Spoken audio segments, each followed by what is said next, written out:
నమస్తే welcome to V3 news లక్ష్యం సమాజహిత ముందుగా బులెటిన్ లో హెడ్లైన్స్ చూద్దాం. తిరుమల శ్రీవారిని దర్శించుకున్న రాష్ట్రపతి దంపతులు. రాష్ట్రపతికి ఘన స్వాగతం పలికిన ఆలయ చైర్మన్ అధికారులు.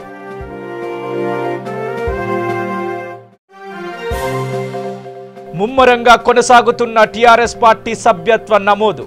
ముషరంబాగ్ నమోదు కార్యక్రమంలో పాల్గొన్న మంత్రి తలసాని శ్రీనివాస్ యాదవ్. కేసీఆర్ పై యుద్ధం చేయాలంటే కుంతియా ఉత్తమ్ కుమార్ రెడ్డి వల్ల కాదు. టీకాంగ్ నేతలపై మరోసారి ఘాటు విమర్శలు చేసిన కోమటిరెడ్డి రాజగోపాల్ రెడ్డి. నిజామాబాద్ లో ఘనంగా జగన్నాథ రథయాత్ర. ఆటపాటలతో రథయాత్రలో పాల్గొన్న భక్తజనం. ఇక డీటెయిల్స్ చూసినట్టయితే రాష్ట్రపతి రామ్నాథ్ కోవింద్ ఈ రోజు ఉదయం తిరుమల శ్రీవారిని దర్శించుకున్నారు. తన సతీమణి సవితా కోవింద్ ఇతర కుటుంబీకులతో కలిసి పద్మావతి అతిథి గృహం నుంచి తొలుత వరహస్వామిని దర్శించుకొని ఆపై ఆలయం వద్దకు చేరుకున్న ఆయనకు TTD chairman Y V Subba Reddy, EO Anil Kumar Singhal, MP Vijayasai Reddy, ప్రభుత్వ వీప్ చెవిరెడ్డి భాస్కర్ రెడ్డి తదితరులు స్వాగతం పలికారు. ఆలయ పూజారులు ఆయనకు పట్టు వస్త్రాలను అందించి స్వాగతం పలికి ఆలయంలోకి తీసుకెళ్లి ప్రత్యేక పూజలు చేయించారు. అనంతరం రాష్ట్రపతి కోవింద్ కుటుంబానికి తీర్థ ప్రసాదాలు అందించి ఆశీర్వచనం చేశారు. నిన్న తిరుమలకు చేరుకున్న ఆయన సాయంత్రం పద్మావతి అమ్మవారిని, కపిలేశ్వర స్వామివారిని దర్శించుకున్న సంగతి తెలిసిందే. మరి కాసేపట్లో రాష్ట్రపతి శ్రీహరికోటకు వెళ్లనున్నారు. రాత్రికి అక్కడే బస చేసి చంద్రయాన్-2 ప్రయోగాన్ని దగ్గర నుండి పరిశీలించనున్నారు.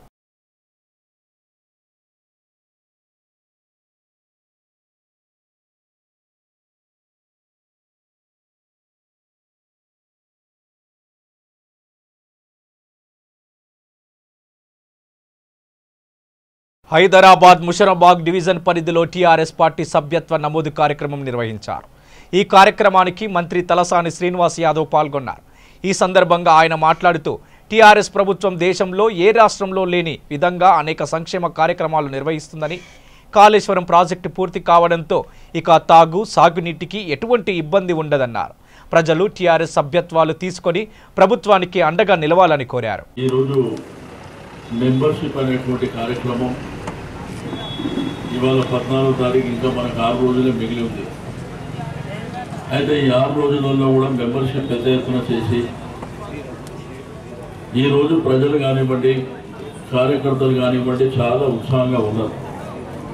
ఇది ఎందుకంటే మన కుటుంబ పార్టీగా, ఈరోజు మన సొంత పార్టీగా, మనందరం ఆదరాభిమానాలతో ఉన్నటువంటి పార్టీగా తెలంగాణ రాష్ట్రం ఏర్పడిన తర్వాత జరుగుతున్నటువంటి డెవలప్మెంటు, వెల్ఫేర్ కార్యక్రమాలు, ఈరోజు 24 గంటల కరెంటుతో పాటు తాగడానికి నీళ్లు కానివ్వండి, దాంతోపాటు సంక్షేమ రంగానికి వస్తే పెన్షన్లు, షాదీ ముబారక్, కళ్యాణ లక్ష్మి, కేసీఆర్ కిట్టు కానివ్వండి, అదేవిధంగా గురుకుల పాఠశాలలు కానివ్వండి చాలా కార్యక్రమాలు జరుగుతున్నాయి. అయితే ఈ మెంబర్షిప్ అనేది కూడా చాలా ప్రధానమైనటువంటిది. ఈ దేశంలో ప్రతి రాజకీయ పార్టీ కూడా మెంబర్షిప్ ద్వారా తన యొక్క కార్యకర్తలు కానీ, సానుభూతి పరులు కానీ, మరి పార్టీ అభిమానులు కానీ మరి పెద్ద ఎత్తున లాస్ట్ టైం ఒక 50 లక్షల మంది రాష్ట్ర వ్యాప్తంగా కూడా మనం చేసుకోవడం జరిగింది. అయితే దీనిలో ఇన్సూరెన్స్ సౌకర్యం కూడా ఉంది. దయచేసి నేను మన కార్పొరేటర్లకు, ప్రత్యేకించి ముషరంబాగ్ కార్పొరేటర్ గారికి ఈ మెంబర్షిప్ కార్యక్రమంలో కొంత ఆధార్ కార్డు కానివ్వండి, వాళ్ళ రెసిడెన్షియల్ అడ్రస్సు, ఫోన్ నంబర్స్ ఇది కంపల్సరీ. ఎందుకంటే ఇవి లేకపోతే మన వాళ్ళు అక్కడ కొంత హైదరాబాద్ జిల్లాకు సంబంధించి ఒక 10 కంప్యూటర్స్ పెట్టుకొని అప్లోడ్ చేస్తూ ఉన్నారు. ఆధార్ కార్డు లేకపోతే మళ్ళీ అది అప్లోడ్ కాదు. దానివల్ల ఏంటంటే మనకి ఇన్సూరెన్స్ క్లెయిమ్స్ కూడా కొంత ఇబ్బందికరమైనటువంటి పరిస్థితులు ఉంటాయి. కాబట్టి రెండోది మిగిలినది ఒక 6 రోజులే. ఇక ఈ 6 రోజుల కార్యక్రమాన్ని మీరు ఉధృతంగా తీసుకెళ్ళి, ఎందుకంటే మనకి ఇన్ఛార్జ్గా వచ్చినటువంటి దానికి కూడా మొన్న మీటింగ్ పెట్టినప్పుడు చెప్తూనుంటే ఉత్సాహంగా చేస్తున్నారని, ఇంకా కొంత ఉత్సాహంగా చేస్తే బాగుంటుంది అనేటువంటి ఉద్దేశం కూడా వారు చెప్పడం జరిగింది. కాబట్టి నేను మీ అందరికీ కోరుకునేదల్లా ఇది మన పార్టీ. ఈరోజు ఈ పార్టీ ద్వారా ప్రజలకు సేవ చేస్తున్నాం, ప్రజలకు మేలు చేస్తున్నాం, అనేకమైనటువంటి కార్యక్రమాలు చేసుకొని మనం ముందుకెళ్తున్నాం. వాళ్ళ వీళ్ళ పార్టీల లాగా ఏదో గాలి మీద మెంబర్షిప్ చేసే పార్టీ కాదు మనది. వాళ్ళేమో ఫ్రీగా మెంబర్షిప్ చేస్తామని, లేకపోతే ఈ మనకు ఉన్నటువంటి ఐటీ ప్రొఫెషనల్స్తోని కాల్ డేటా అంతా తీసుకొని వాళ్ళు ఒకటేసారి అందరికీ మెంబర్షిప్ చేసినామని చెప్పి అటువంటి ఎక్స్పెరిమెంట్స్ వాళ్ళు చేస్తాం. బట్ మనం ప్రాక్టికల్గా ఉన్నాం, ప్రాక్టికల్గా చేస్తున్నాం. ప్రజల నుంచి కూడా పెద్ద ఎత్తున రెస్పాన్స్ వస్తుంది. దీంతో పాటు మీ డివిజన్లకు సంబంధించి ఎక్కడన్నా డెవలప్మెంట్ ఏదైనా ఆగిపోయి కానీ, లేకపోతే మీ రిక్వైర్మెంట్స్ ఉండి ప్రజలకు చాలా అవసరం ఉన్నటువంటి సమస్య ఏమైనా ఉంటే కూడా తప్పకుండా మీరు తీసుకురండి. ఆ సమస్యను కూడా మనం పరిష్కారం చేసుకుందాం. రెండోది 28, 29 తారీఖు నాడు బోనాలు వస్తున్నాయి. మరి బోనాల పండుగ కాబట్టి ఇక్కడ కూడా మరి సైదాబాద్లో కానివ్వండి, ముస్లామాబాద్లో కానివ్వండి మరి పెద్ద ఎత్తున చేయడం జరుగుతుంది. కాబట్టి మీకు సంబంధించినటువంటి టెంపుల్స్కు మరి ప్రభుత్వం ద్వారా ఆర్థిక సాయం అందుతుంది. కాబట్టి మరి మీకు ఏదన్నా ఆ టెంపుల్స్ ఏమన్నా మిస్ అయినటువంటి ఉంటే కూడా మరి తప్పకుండా మీరు ఇవాళ రేపంటే చెప్పండి. ఈసారి వచ్చేటువంటి డబ్బులు కూడా బిఫోర్ పండుగ ముందే మీకు వస్తాయి. వచ్చినప్పుడు దయచేసి కార్పొరేటర్లకు రిక్వెస్ట్ చేసేది అవన్నీ ఎండోర్మెంట్ అధికారులతో మీ దగ్గరికి పంపిస్తాం. మీరు ఆ టెంపుల్ దగ్గరికి వెళ్ళి కూర్చొని అక్కడ బస్తీలో ఉన్నటువంటి ఆ 20-30 మంది 50 మంది ఎవరు వస్తారో ఆ టెంపుల్కు సంబంధించి వాళ్ళందరినీ పిలిపించి మీరు ఇస్తే బాగుంటుందని చెప్పి నేను ఈ సందర్భంగా తెలియజేస్తూ ఉన్నాను. మీకు ఏమన్నా టెంపుల్స్ మిస్ అయితే కూడా చెప్పండి. అన్ని టెంపుల్స్కు ఈ దేశంలో ఏ ప్రభుత్వం కూడా మరి ప్రైవేట్గా ఉన్నటువంటి బస్తీల్లో, వీధుల్లో, మరి గల్లీల్లో ఉన్నటువంటి టెంపుల్స్ కూడా డబ్బులు ఇచ్చేటువంటి కార్యక్రమం ఈ దేశంలో ఎక్కడ లేదు. బీజేపీ మాట్లాడితే హిందూయిజం గురించి మాట్లాడతారు. అసలు హిందూ మన కేసీఆర్ గారు. యాగం చేయాలన్నా, యజ్ఞం చేయాలన్నా, దేవాలయాలు కట్టాలన్నా ఈరోజు మన ప్రభుత్వం, మన పార్టీ చేస్తుంది. దాంతోపాటు సెక్యులర్ భావాలని ఈరోజు రంజాన్ కానివ్వండి, క్రిస్మస్ కానివ్వండి, అదేవిధంగా బోనాల పండుగ కానివ్వండి, బతుకమ్మ పండుగ కానివ్వండి, మన పార్టీ, మన ప్రభుత్వమే రైట్ రాయల్గా ప్రభుత్వం ద్వారా నిర్వహిస్తున్నటువంటి విషయాన్ని కూడా నేను ఈ సందర్భంగా తెలియజేస్తా ఉన్నాను. కాంగ్రెస్ పార్టీ తనకు రాజకీయ జన్మ ఇచ్చిందని మునుగోడు ఎమ్మెల్యే కోమటిరెడ్డి రాజగోపాల్ రెడ్డి తెలిపారు. ఇటీవల తాను చేసిన వ్యాఖ్యలకు కాంగ్రెస్ అధిష్టానం నోటీసులు జారీ చేసిందని, దానికి తాను జవాబు ఇచ్చానని చెప్పారు. ఇప్పటి వరకు తనపై చర్యలు తీసుకోకపోవడానికి కారణం తాను ఎలాంటి తప్పు చేయలేదని స్పష్టం చేశారు. తెలంగాణలోని నల్గొండ జిల్లా చండూరులో కోమటిరెడ్డి రాజగోపాల్ రెడ్డి మీడియాతో మాట్లాడారు. తెలంగాణ ముఖ్యమంత్రి కేసీఆర్పై యుద్ధం చేయాలంటే అది కాంగ్రెస్ నేతలు కుంతియా, టీపీసీసీ చీఫ్ ఉత్తమ్ కుమార్ రెడ్డి వల్ల కాదని వ్యాఖ్యానించారు. ఈ విషయాన్ని తాను ఎన్నికల ముందే చెప్పానని, ఆ తర్వాత కూడా చెప్పానని గుర్తు చేశారు. ఈ విషయంలో పార్టీకి నష్టం కలిగించరాదన్న ఉద్దేశంతో తాను మౌనంగా ఉండిపోయానని కూడా చెప్పారు.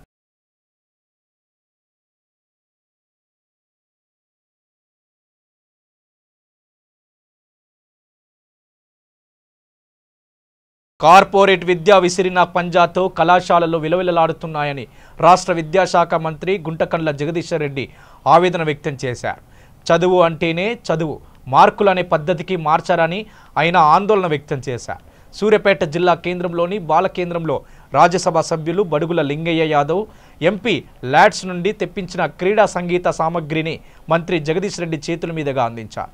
ఈ సందర్భంగా జరిగిన సమావేశంలో మంత్రి జగదీష్ రెడ్డి మాట్లాడుతూ పిల్లల మీద ఒత్తిడి పెరగడానికి కార్పొరేట్ విద్యతో పాటు తల్లిదండ్రులు కూడా ఒక కారణమని ఆయన పేర్కొన్నారు. చదువు మాత్రమే జీవితం కాదన్న తత్వాన్ని అలవర్చుకోవాలని తల్లిదండ్రులకు మంత్రి జగదీష్ రెడ్డి ఉద్బోధించారు. చదువు జీవితంలో ఒక భాగం మాత్రమేనని ఆయన అభివర్ణించారు. బల్లో చదువు మాత్రమే వస్తుందని, పార్కులలో మానసిక ఎదుగుదలతో పాటు ఎత్తుగడలు నేర్చుకుంటారని ఆయన అన్నారు. అటువంటి మానసిక ఎదుగుదల బాల కేంద్రాలలో మొదలవుతున్న అంశాన్ని తల్లిదండ్రులు గ్రహించాలని మంత్రి జగదీష్ రెడ్డి హితావు పలికారు.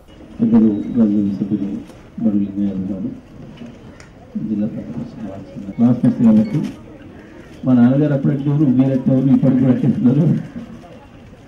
బహుశా వాళ్ళు ఈ బాలకేంద్రం గురించి నాకు మొట్టమొదటిసారి చెప్పింది కూడా చంద్రబాబు గారు. ఒకటి మీరు రావాలి అని చెప్పి వాస్తవానికి రాజకీయ నాయకులు ఎవరు కూడా పట్టించుకొని వచ్చిన విషయాన్ని నేను కూడా ఈ తీరు వెంకటరామయ్య గారి మీద నాకు గౌరవం ఉంటుంది. సరే వెళ్ళొద్దాం, మనిషి ఈ వయసులో ఎందుకు ఉపయోగపడుతున్నారు, మీరు ఉపయోగం ఉంటుంది సమాజానికి వారు చేసేది అని చెప్పి మాట్లాడుతున్నాను నేను. ఇక వాస్తవానికి గతంలో బాలకేంద్రాలు కేవలం జిల్లా కేంద్రంలో ఉంటున్నారు. బాలభవన్ నల్గొండలో ఆయన కలెక్టర్ గారు ఏర్పాటు చేసి వారి వాయిస్ ప్రెసిడెంట్ గారు చేస్తున్నారు. సరే ఇప్పుడు ఇక్కడ జిల్లా కేంద్రం అయింది కాబట్టి మనం కూడా బాలభవన్ కూడా ఏర్పాటు చేసుకోవడానికి అవకాశం వచ్చింది అని చెప్పి చెప్తున్నాను. ఇక్కడ కాదు కొంచెం పెద్ద బిల్డింగ్ పెట్టాలి. ఎందుకంటే వాస్తవానికి చెప్పినట్టు పిల్లలు ఒత్తిడి కేవలం చదివే ప్రపంచం, చదువు లేకపోతే ఏమీ లేదు అన్న భావన ఈ మధ్యకాలంలో బాగా వచ్చింది దురదృష్టవశాత్తు. నిజంగా సరైనది కాదు. కేవలం చదువు మాత్రమే జీవితం కాదు, జీవితంలో చదువు ఒక భాగం మాత్రమే. చదువుతో వెలుగు వస్తుంది, అందులో సందేహం లేదు. కానీ దాని గురించి ఒత్తిడిని పెంచి తల్లిదండ్రులే పొరపాటు చేస్తూ ఉన్నారు. ఇంటి వాటి చూడలేకుండా కనీసం ఫ్రెండ్స్ కూడా లేకుండా చేసి 10వ తరగతి కాదు ఇంటర్మీడియట్ వచ్చిన తర్వాత కూడా అమలు తినిపిస్తున్నారు. అది చాలా పెద్ద నేరం వాస్తవానికి. పిల్లలు వాళ్ళంతా వాళ్ళు ఎదిగేటట్టుగా చేయటం అనేది తల్లిదండ్రుల బాధ్యత.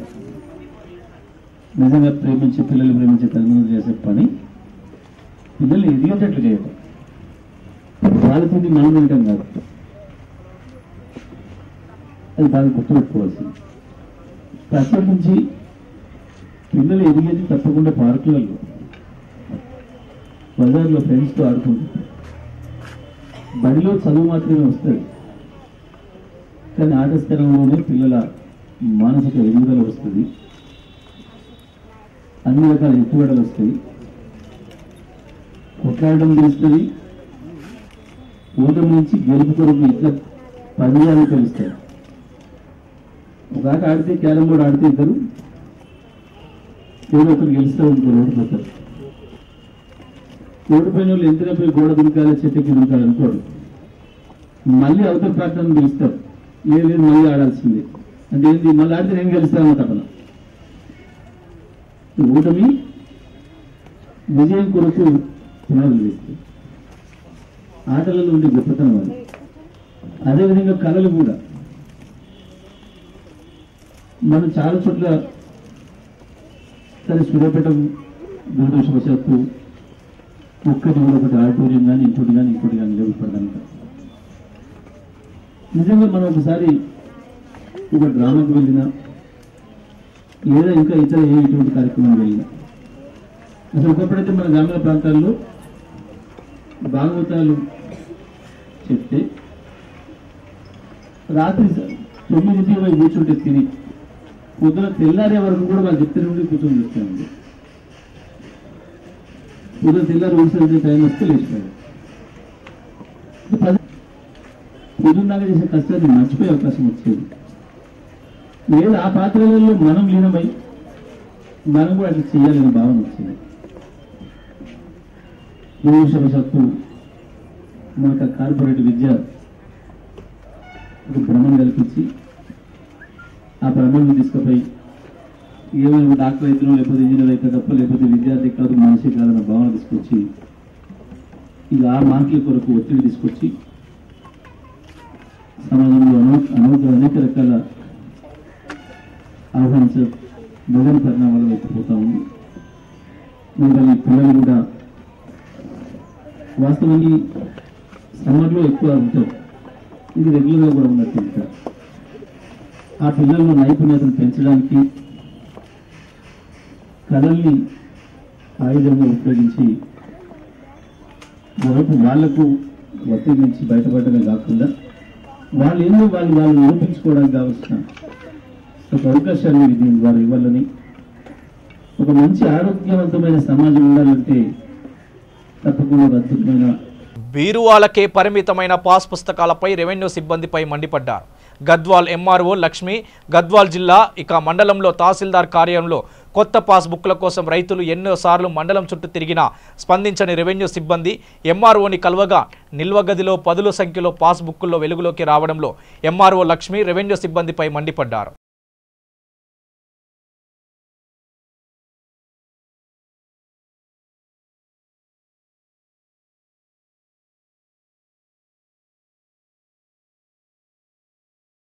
పశ్చిమ గోదావరి జిల్లా జువ్వలపాలెంలో భార్య భర్త ఇంటి ముందు న్యాయ పోరాటానికి సిద్ధమైంది. గత కొంతకాలంగా భర్త పవన్, భార్య రాధిక ఇద్దరికి విభేదాలు తలెత్తాయి. దీంతో తనకు అన్యాయం చేస్తున్నాడంటూ రాధిక అత్తింటి ముందు ఆందోళనకు దిగింది. అక్కడ ఓ ఫ్లెక్సీని ఏర్పాటు చేసేందుకు సిద్ధమవడంతో కుటుంబ సభ్యులు అభ్యంతర వ్యక్తం చేశారు. దీంతో కాస్త అక్కడ ఉద్రిక్తత పరిస్థితి తలెత్తింది. చేసిన తర్వాత ఇంటికి తీసుకొచ్చిన తర్వాత వాళ్ళ అమ్మగారు జాకెట్ మొక్కైతే అక్షింతలు కూడా వేసారు. చేసిన తర్వాత నాకు కట్నం కావాలని చెప్పి వాళ్ళు ఇలా చేశారు. తర్వాత నన్ను ఏలూరు రోడ్డు తీసుకెళ్ళి నా భర్త ఆకులు పవన్కృష్ణ, మావగారు సత్యనారాయణ, ఆకులు చెంచయ్య, ఆకుల శ్రీను, బాలు మహేందర్ నాయుడు నన్ను అన్యాయంగా తొట్టారు. ఆడదాన్ని కూడా చూడకుండా మాదమే తన్నారు. దానికి ఎఫ్ఐఆర్ ఇవ్వాలి. ఒకడు హెల్ప్ చేసే హాస్పిటల్కి తీసుకెళ్ళాడు. ఒక కానిస్టేబుల్ వచ్చి స్టేట్మెంట్ తీసుకున్నాడు. పెద్దపాడు పోలీస్ స్టేషన్కి వచ్చింది. కేసు కట్టారు. రాత్రి కట్టారు. లేదు సార్,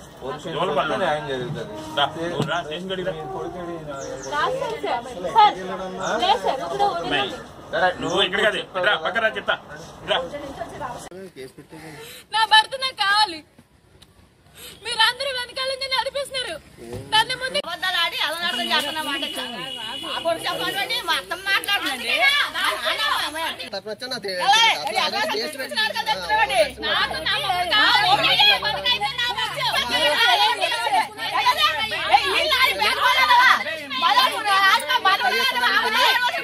ఆదిలాబాద్ జిల్లా నేరడిగొండ మండలంలో 2 ఆలయంలో అమ్మవారి నగల చోరీ జరిగింది. మండల కేంద్రంలోని జగదాంబ ఆలయంలో గుర్తు తెలియని దుండగులు అమ్మవారి నగలు దోచుకెళ్లారు. బంగారు ఆభరణాలు, ముక్కుపుడక, వడ్డానం, గొలుసులు, వెండి ఆభరణాలు, మంగళసూత్రం, కమ్మలు, వెండి గాజులు అపహరించారని 2 ఆలయాల ఆభరణాల విలువ 84,400 రూపాయలు ఉంటుందని గ్రామస్తులు ఫిర్యాదు మేరకు కేసు నమోదు చేస్తున్నట్లు నేరడిగొండ ఎస్ఐ భరత్ సుమన్ తెలిపారు.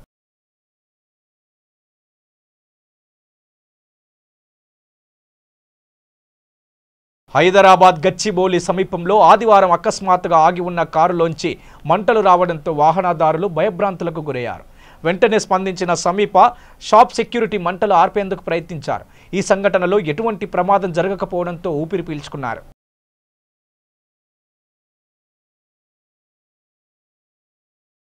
విజయనగరం జిల్లా లక్కవరపుకోటలో హెరిటేజ్ రైతు సంక్షేమ నిధి మెగా క్యాంపు కార్యక్రమం నిర్వహించారు.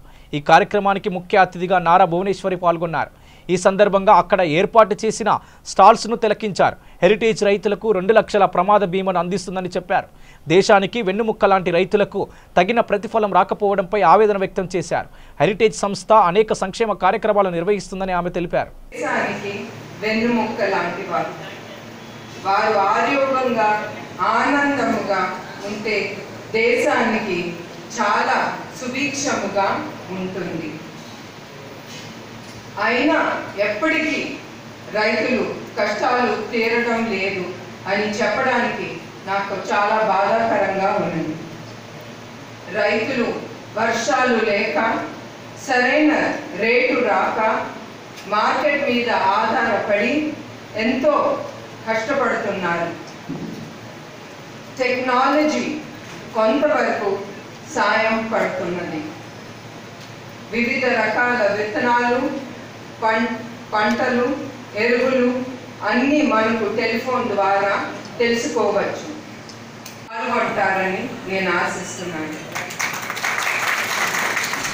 23 MCC వరకు ఎన్నో వస్తువులను పంచి పెట్టాము. 10 క్యాటిల్ ఇన్సూరెన్స్ బీమా చెక్కులు ఇస్తున్నాము. 3 గ్రూపులు యాక్సిడెంట్ ఇన్సూరెన్స్ చెక్కులు కూడా ఇస్తున్నాము. 2 GTLI జీవిత బీమా చెక్కులు మన రైతు పిల్లలు 300 మందికి పురస్కారాలు పంచిపెడుతున్నాము. ఇవి కాక బ్యాంకు రుణాలు, ఫిన్లీజ్ రుణాలు ఏర్పాటు చేస్తున్నాము. చివరిగా APGDB మరియు హెరిటేజ్ మధ్యన పశు రుణాలు ఏర్పాటు అగ్రిమెంట్ సంతకాలు ఇవాళ అవుతుంది. ప్రతి ఒక్కరికి నా నమస్కారం. ఎల్కోటా చిల్లింగ్ సెంటర్లో ఈ మెగా హెల్త్ క్యాంప్కి మీ అందరికీ స్వాగతం. ఈరోజు విశాఖ తీరాన ఇంతమంది రైతులు సంక్షేమంలో ఈ చిల్లింగ్ సెంటర్లో మెగా హెల్త్ క్యాంప్ ప్రారంభించడానికి నాకు చాలా సంతోషంగా ఉన్నది. మాది రైతు కుటుంబమే అని చెప్పడానికి నాకు చాలా గర్వంగా ఉన్నది. విశాఖ తీరం ఆంధ్ర రాష్ట్రంలో ఇంత ముఖ్యమైన తీరం. అలాగే మన దేశంలో రైతులు ఎంతో ప్రాధాన్యత ఉన్నది. నిజామాబాద్ జిల్లా కేంద్రంలో కోటగల్లిలో శ్రీ కోటగడ్డ మైసమ్మ తల్లి బోనాల పండుగను ఘనంగా నిర్వహించారు. ఆదివారం ఉదయం నుంచి మహిళలు పెద్ద సంఖ్యలో బోనాలు తీసుకొని అమ్మవారి ఆలయానికి చేరుకొని పూజలు నిర్వహించారు. ఆలయం వద్ద భక్తులకు ఎటువంటి ఇబ్బంది కలగకుండా ఆలయ అధికారులు అన్ని ఏర్పాట్లు చేశారు.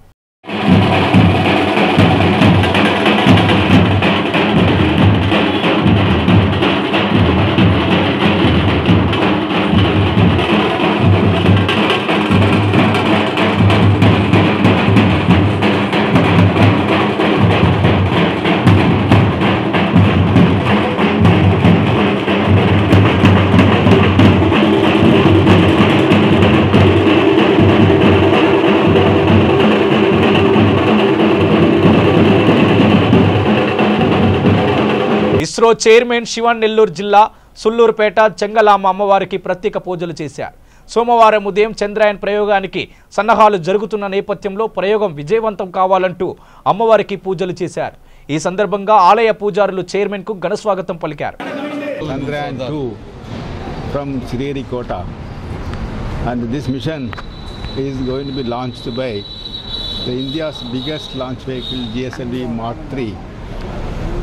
And once that Chandrayaan 2 is launched, it will take about 2 months travel, and September first week we will be landing a place on the moon near South Pole.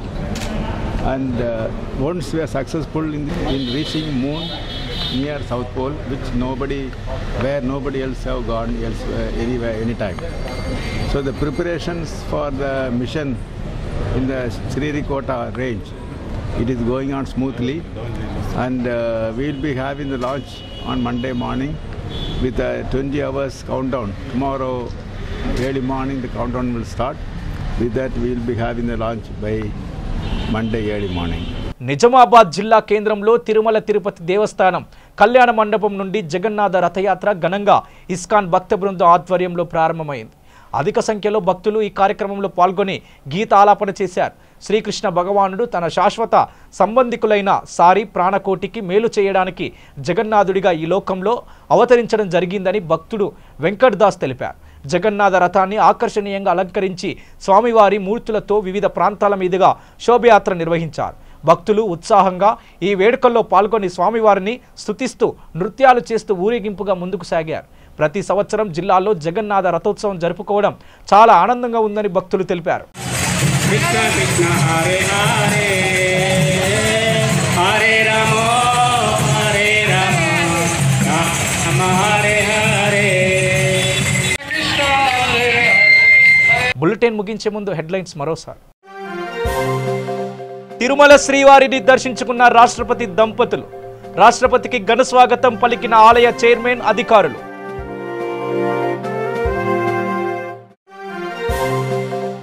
ముమ్మరంగా కొనసాగుతున్న టీఆర్ఎస్ పార్టీ సభ్యత్వ నమోదు. ముషరంబాగ్ నమోదు కార్యక్రమంలో పాల్గొన్న మంత్రి తలసాని శ్రీనివాస్ యాదవ్. కేసీఆర్ పై యుద్ధం చేయాలంటే కుంతియా ఉత్తమ్ కుమార్ రెడ్డి వల్ల కాదు. టీకాంగ్ నేతలపై మరోసారి ఘాటు విమర్శలు చేసిన కోమటిరెడ్డి రాజగోపాల్ రెడ్డి. నిజామాబాద్ లో ఘనంగా జగన్నాథ రథయాత్ర. ఆటపాటలతో రథయాత్రలో పాల్గొన్న భక్తజనం. ఇవి బులెటిన్ విశేషాలు. చూస్తూనే ఉండండి V3 న్యూస్. లక్ష్యం సమాజహితం.